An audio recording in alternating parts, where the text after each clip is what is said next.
This pointer की मजीद practice करने के लिए हम यहाँ पे यूनरी माइनस ऑपरेटर को भी ओवरलोड कर लेते हैं, और उसके लिए हम करेंगे ये कि यहाँ पे एक नई फ्रैक्शन बना लेते हैं, सपोजिडली f3, और हम यहाँ पे f3 फ्रैक्शन को कर देते हैं equal to let's say -f2। What this would mean is कि इसके अंदर जो वैल्यू इस वक्त f2 के अंदर पड़ी हुई है उसको नेगेटिव साइन के साथ f3 में स्टोर करवा दो। उसको नेगेटिव साइन में स्टोर करवाने का मतलब यह है कि multiply it by -1 and then store that value into f3। Now what I am going to do is कि मैं यहाँ पे फ्रैक्शन डॉट एच के अंदर आके सबसे पहले यूनरी माइनस की प्रोटोटाइप यहाँ पे लिखूंगा। For that I am going to copy the prototype of unary plus, और सिंपली यहाँ पे ऑपरेटर प्लस की बजाय ऑपरेटर माइनस कर देंगे। तो now this is the prototype of unary minus.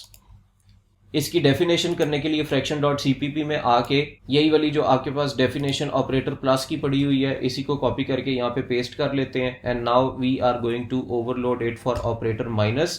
Of course this would not be the definition. हम original this pointer के अंदर कोई वैल्यू चेंज नहीं करना चाह रहे।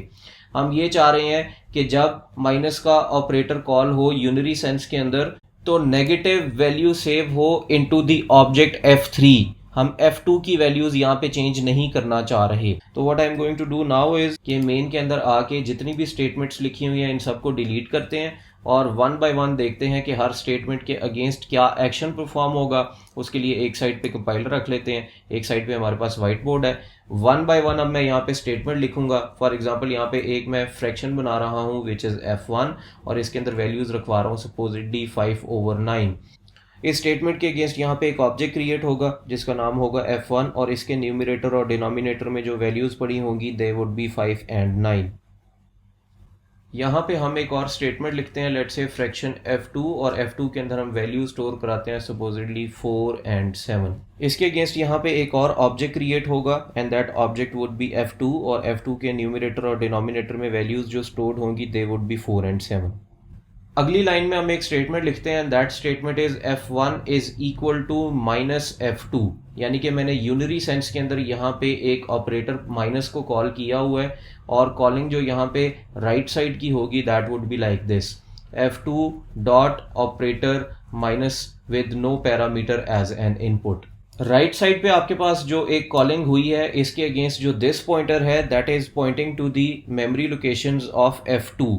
तो ये हम यहाँ पे ज़रा अपने वाइट बोर्ड के ऊपर भी दिखा देते हैं कि एक हमारे पास दिस पॉइंटर है and now this pointer is pointing to that particular object जिसके थ्रू आपने ये फंक्शन कॉल किया है। हम चाहेंगे अब ये कि f2 की वैल्यूज़ के अंदर कोई चेंज ना हो और इस फंक्शन के रन करने के बाद f1 के अंदर वैल्यूज़ जो स्टोर होके पड़ी होनी चाहिए they should be -4 and 7। Definition इसकी करते हैं हम यहाँ पे आके।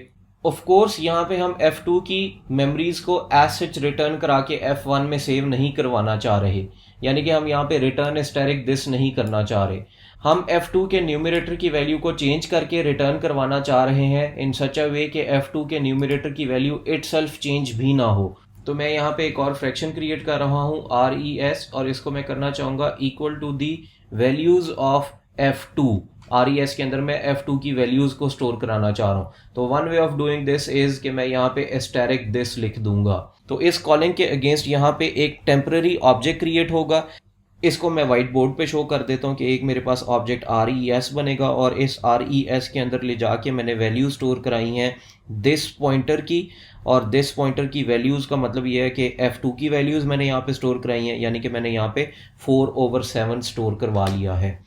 अब मैं चाहूँगा ये कि जो रिजल्टेंट का न्यूमरेटर है उसकी वैल्यू चेंज हो जाए। res.num is equal to let's say res.num multiplied by -1।